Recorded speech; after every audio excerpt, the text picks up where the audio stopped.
Hello knowledge seekers. मैं अभिषेक कुमार आपके सामने पेश कर रहा हूँ हिस्ट्री के लेक्चर्स। मैं प्रयत्न करूँगा कि आपके हिस्ट्री में कोई दिक्कत ना आए और आपके आने वाले एग्ज़ाम्स में हिस्ट्री से जो भी क्वेश्चंस आएँ वो आपसे सॉल्व हो जाएं। तो हिस्ट्री लेक्चर शुरू करने से पहले हम हर क्लास से पहले एक विचार से शुरुआत करेंगे।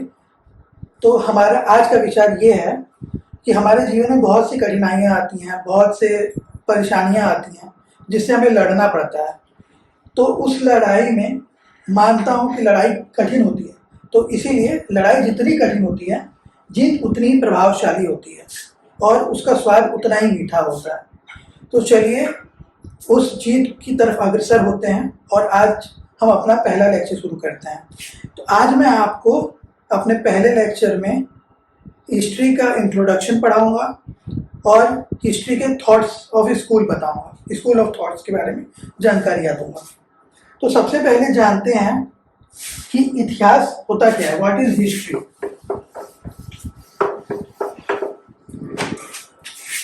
हिस्ट्री शब्द, वर्ड ग्रीक शब्द, यूनानी शब्द, वर्ड हिस्टोरिया से लिया गया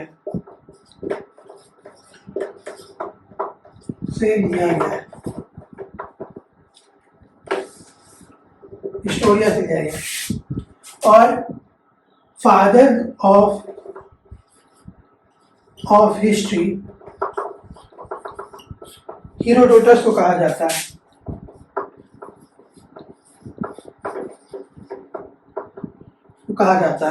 इन्हें पहले रियल फाउंडर भी कहते हैं, first real historian of world.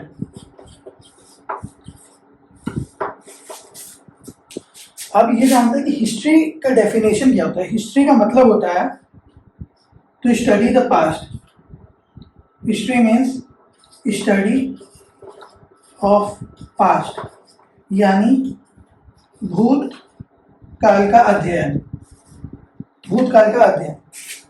एक और है जिन्हें हम फादर ऑफ मॉडर्न हिस्ट्री कहते हैं।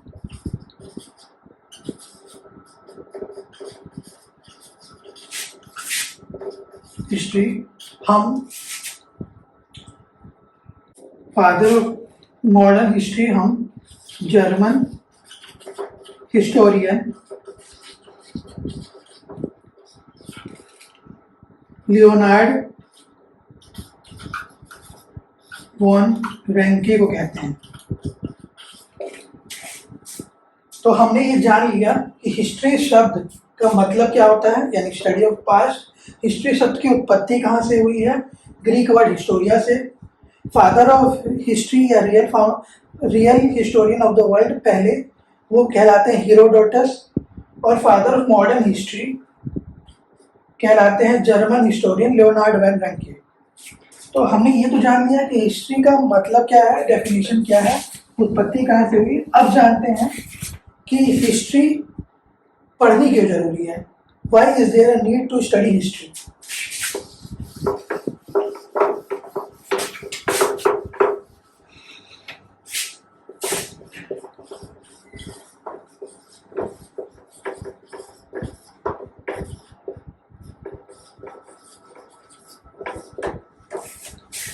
हिस्ट्री पढ़ने की आवश्यकता होती है क्योंकि हम ये चाहते हैं कि हमने जो पास्ट में गलतियां की हैं, पास्ट की गलतियों को ओवरकम करने के लिए, यानी शॉर्टकम्स को ओवरकम करने के लिए उसके अलावा हमें 3 बातों का पता चलता है। पहली बात यह है कि how, when and where society develop हुई। मतलब कैसे, कब और कहाँ पे सोसाइटी का डेवलपमेंट हुआ। दूसरा, पहले का जो सोसाइटी कल्चर था, पास्ट कल्चर आज को मतलब प्रेजेंट कल्चर को कितना शेप करता है। तो हमने ये तो जान लिया कि कैसे कब कहाँ सोसाइटी डेवलप हुई, इसके बारे में बताता है हिस्ट्री पढ़ना। हमें ये बताता है कि पास्ट कल्चर प्रेजेंट कल्चर को कैसे इफेक्ट करता है, और हम different language, different customs, rituals follow करते हैं, फिर भी हम एक कॉमन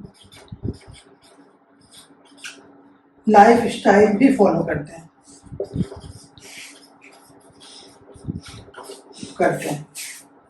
तो हमने इन 3 चीज़ों के बारे में जान लिया कि स्टडी हिस्ट्री को पढ़ने की आवश्यकता क्यों है, क्योंकि हम अपनी पुरानी गलतियों से सीखना चाहते हैं। उसके अलावा 3 बातों का ध्यान रखते हैं, कैसे कब कहाँ सोसाइटी डेवलप हुई, हमारे कल्चरल पास्ट आज के प्रेजेंट कल्चर को कैसे शेप करती हैं, और हम बहुत सारी लैंग्वेज कस्टम रिचुअल फॉलो करते हैं, फिर भी हमारा एक कॉमन लाइफ स्टाइल है। यानी डाइवर्सिटी होने के बाद भी एक कॉमन लाइवलीहुड है।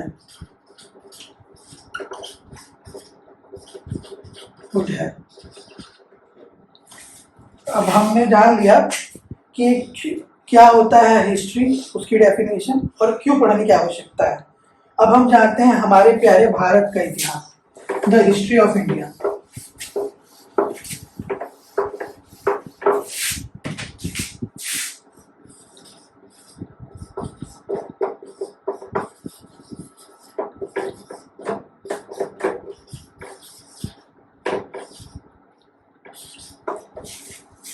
तो हिस्ट्री ऑफ इंडिया जानने के लिए हमने कई बार एक शब्द सुना होगा, भारत वर्ष। इसका मतलब होता है लैंड ऑफ भारत, यानी भारत की भूमि। और इसका ओरिजिन एंशिएंट ट्राइब भारत के नाम पे पड़ा। यहाँ के पीपल को हम भारत संताति कहते थे। तो भारतवर्ष की अवधारणा पड़ी Bharat land of Bharat, tribe Bharat से, जिसके लोगों को हम भारत संताति कहते थे। उस समय कुछ प्रचलित चीजें थी, जैसे कोई राजा या किंग, अगर उसका डोमेन नॉर्थ से साउथ एंड ईस्ट से वेस्ट, यानी हिमालय से केप कोमोरिन और ब्रह्मपुत्रा से इंडस तक है, उसे हम चक्रवर्ती कहते थे। तो हमने भारतवर्ष जान लिया, उस समय प्रचलित राजाओं को चक्रवर्ती क्यों कहा जाता है ये जान लिया। अब जानते हैं कि आज के समय में जो नाम पड़ा है हिंदुस्तान या इंडिया, ये कैसे पड़ा। तो हिंदुस्तान या हिंद से हिंदुस्तान बना, जो अरब्स के लोगों के द्वारा दिया गया। इसका शब्द का उत्पत्ति हुआ, ओरिजिन संस्कृत के वर्ड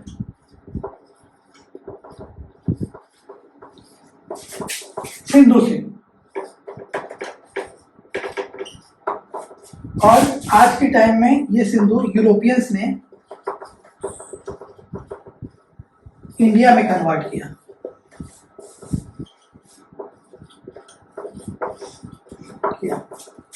तो हमने जान लिया कि हिंद हिंदुस्तान अरबियन लोगों के द्वारा दिया गया, जिसकी उत्पत्ति सिंधु से हुई। आज का नाम इंडिया यूरोपियंस के द्वारा दिया गया, जिन्होंने सिंधु को इंडिया में कन्वर्ट किया, इंड से। तो हमने ये जान लिया कि सबसे पहले भारतवर्ष की अवधारणा कहाँ से पड़ी। उस समय चक्रवर्ती किसे कहा जाता था। हिंदुस्तान, हिंद या इंडिया आज का जो नाम है वो कैसे पड़ा। अब उस समय प्रचलित भाषा, चौथी शताब्दी, 4th सेंचुरी एडी से पहले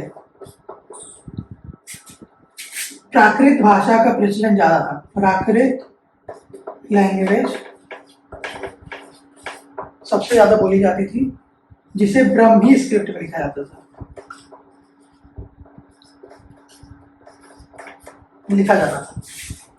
फिर 4th सेंचुरी एडी यानी गुप्ता पीरियड के उदय के साथ संस्कृत ने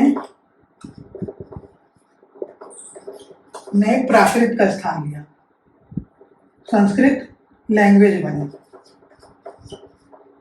जो कॉमन पीपल भी बोलते थे, कॉमन लैंग्वेज।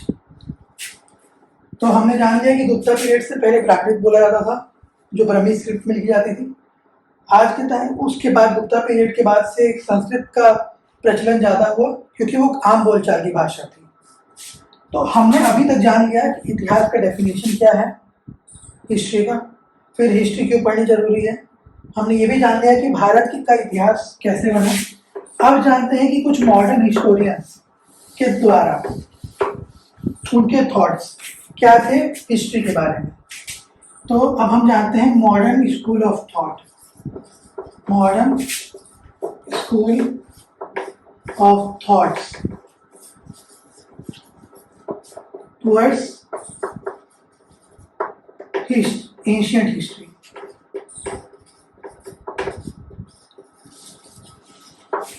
दो तरह के थॉट्स थे, एक कॉलोनियल, दूसरा नेशनलिस्ट।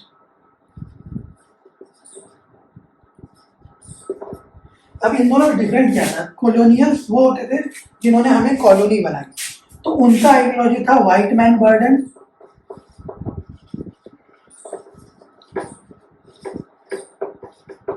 And English superiority.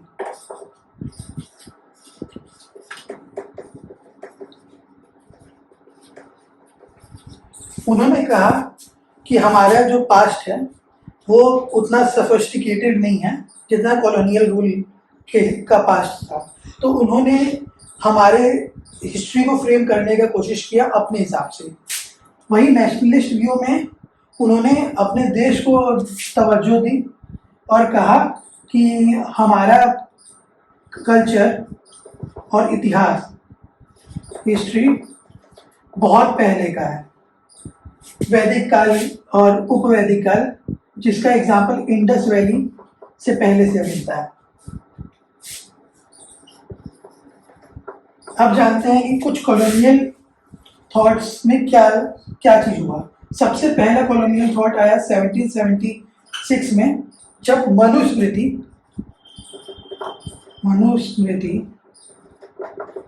को ट्रांसलेट किया गया इंग्लिश में।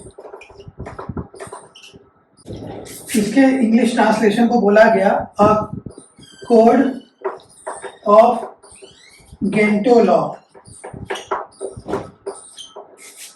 फिर बारी आती है 1784 में, जब एशियाटिक सोसाइटी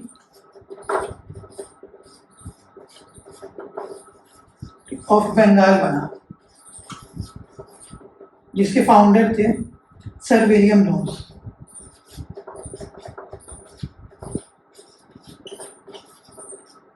इन्होंने 1789 में अभिज्ञान शकुंतलम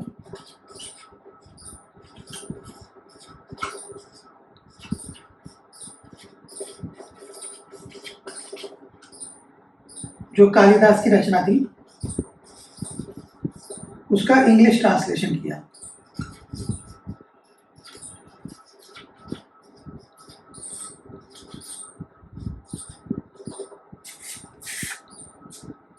तो हमने जान लिया कि 1776 मनुस्मृति के ट्रांसलेशन से कॉलोनियल व्यू हमारे हिस्ट्री पे इम्पैक्ट करने लगा। फिर 1784 में एशियाटिक सोसाइटी ऑफ बंगाल बना। फिर हमने देखा कि हमें जानना जरूरी है कि ये सब के अलावा जो इंडोलॉजिकल स्टडी है,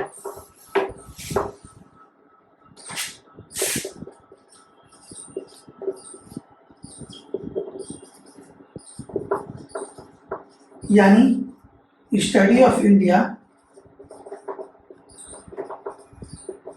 फ्रॉम रूट्स,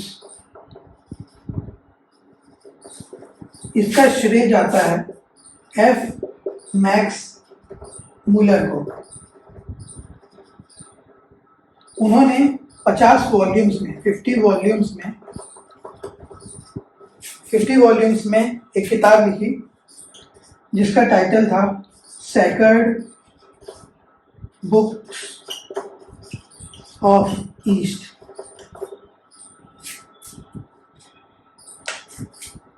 तो हमने ये जान लिया कि इंडोलॉजिकल स्टडी के लिए एफ एक्स मुलर को श्रेय जाता है। 1776 में मनुस्मृति का ट्रांसलेशन से शुरुआत हुआ कॉलोनियल थॉट्स का हिस्ट्री को इफेक्ट करना। 1784 में एशियाटिक सोसाइटी बना। इसके अलावा और भी डिटेल्स हैं जो मैंने अपने नोट्स में दे दिया है, तो आप उसे भी देख सकते हैं। इसके अलावा अब जानते हैं कि कुछ नेशनलिस्ट व्यूज क्या थे या कौन से इंपॉर्टेंट नेशनलिस्ट राइटर्स थे, जैसे आर.सी. मजूमदार।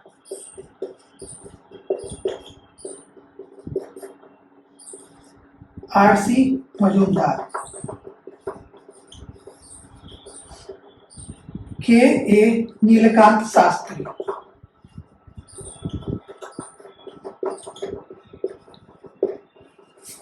इसके अलावा ए.एल. भाषण, इनकी किताब A Wonder That Was India हमें कल्चरल एस्पेक्ट्स के बारे में बताती है इंडिया की। इसके अलावा पांडुरंग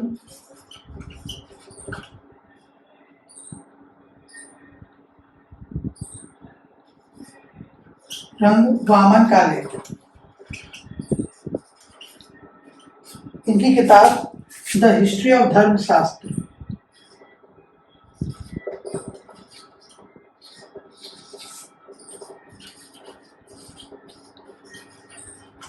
शास्त्र हमें हमारी रिलीजियस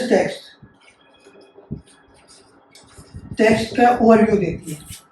तो आज हमने जाना कि हिस्ट्री का डेफिनेशन क्या होता है, क्यों जरूरी है हिस्ट्री को पढ़ना, भारत का इतिहास, उसका नामांकन कैसे हुआ, और जाना कि कुछ मॉडर्न स्कूल ऑफ थॉट्स जिन्होंने एंशिएंट हिस्ट्री को अपने नज़रिए से देखा, जिसमें 2 थॉट्स थे, कॉलोनियल और नेशनलिस्ट। तो आशा करता हूँ कि आज के लेक्चर से आपको काफ़ी कुछ समझ में आया होगा। हम अगले लेक्चर में सोर्सेस ऑफ इंडियन हिस्ट्री से स्टार्ट करेंगे। तब तक के लिए धन्यवाद। मेरे क्लास को आप चाहें तो सब्सक्राइब करें, शेयर करें और लाइक करें।